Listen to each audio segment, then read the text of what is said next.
Hi, welcome back to the Y Factor, the second big release of this weekend. The balance two, but obvious sequels. So let's go with the first of the sequel, Gadar 2. 2001, pitched against Lagan, the relatively weaker of the two releases at that point of time, perceivably. A movie which smashed all records and became the biggest hit for everybody involved with it. But obviously, Amisha Patel, so it is. But for Sunny Deol and Anil Sharma also, it became the biggest hits of their career ever. Something both of them have never been able to live up to post that. So, 2023, 22 years later, they've come with the sequel. In the movie, the sequel is set in 1971. That's 25 years after 1947, the original sequence. The movie starts off with a recap of what's happened in part one and continues. What ails the film is the fact that they have tried to live in 2001.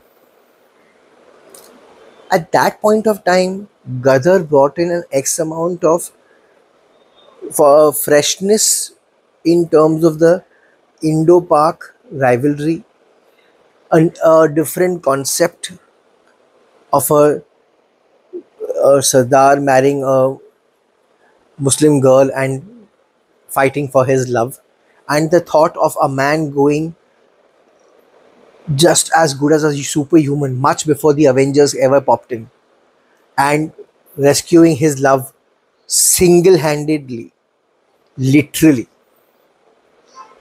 It was fresh that time. It was different.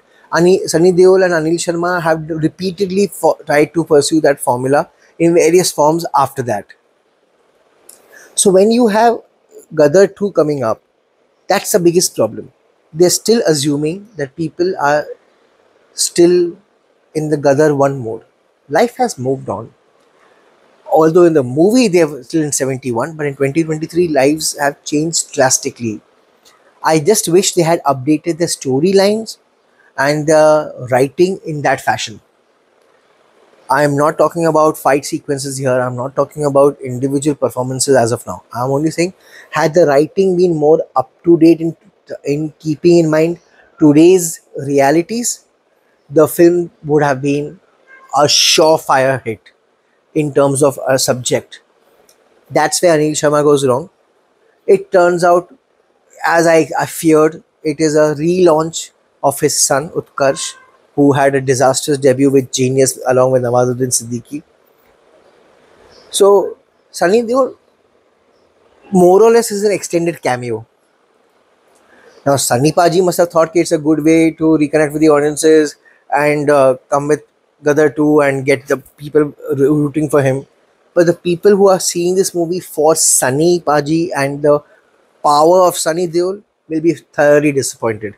Till the interval, can you imagine, without trying to give spoilers, Sunny Deol being in a coma, Sunny Paji, Tara Singh, full Pakistan goes into coma by the sheer mention of Tara Singh, as they show in this movie also.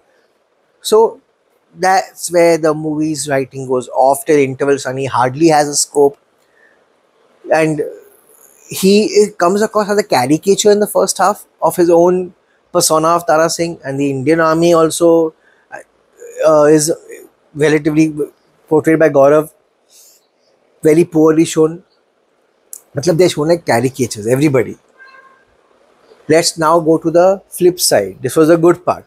The Pakistani army is shown bunch of buffoons. Means I don't think so. Army guys in the city troops, when they move around or patrolling, they ever carry backpacks. They do that on the border. They do that when they're going out, not within city. Means I don't know, but anything works in terms of creative liberty or very standard uniform sabka mila hoga. So bichara the Pakistani army is shown as a bunch of jokers throughout. The villain Iqbal has a major Gulshan Grover hangover. His voice keeps going on that tone all the time. One would be easily forgiven for thinking it is Gulshan Grover's son's debut. Utkarsh is a disaster. Poor guy can't act to save his life. So giving him dialogues like "Chithre karega, chithre karega, chithre karega" doesn't hold up. His voice only squeaks. Poor guy. It's like Mickey Mouse and Squeaky Mouse. The heroine Simrat Kaur has a very disastrous debut. Her storyline is very poor. Now coming down to the two main characters. Amisha Patel is a mix between Z Horror Show and Lucille Ball. At least Lucy acted. This one too is weird zone. She looks high all the time, and she's just acting. She's acting. You can see she poor girl is acting at this age, trying to look sad or trying to look worried or trying to look scared. So it's warped. The and now the saving grace of the film, poor old Sunny Paji. With so much of disaster being carried on his shoulder, how much is he going to do? Matlab, he already is carrying the hatoda, then he's carrying the pump, and then he's carrying half of Pakistan on his shoulders. Means be it after in this the second half when Sunny comes again, he literally is a mixture of Iron Man and Hulk without the flying powers. And then वो गिन के उसको 3 dialogue दे दिया है which they've milked dry in the trailers. So there's nothing fresh in the movie also. And then they keep getting caught, keep running away, keep getting caught. Matlab very, very, very comical writing for the climax. And the climax is the worst. Means the conviction with which General Hamid Iqbal is shown throughout the movie, he just drops that at the conviction at the drop of a hat. Amrish Puri had as Amisha's father in part 1 had a change of heart for the love of his daughter. This guy is shown absurd.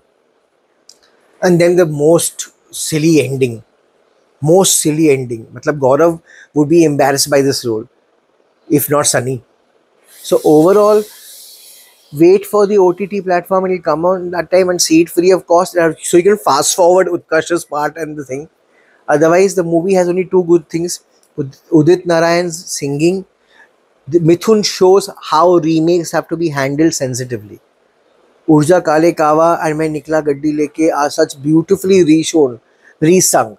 And second is Sunny Paji for his cameo, extended cameo or super special appearance, where he's there in the second half and he's poor guy is trying his best to salvage the Upma of this Gadar.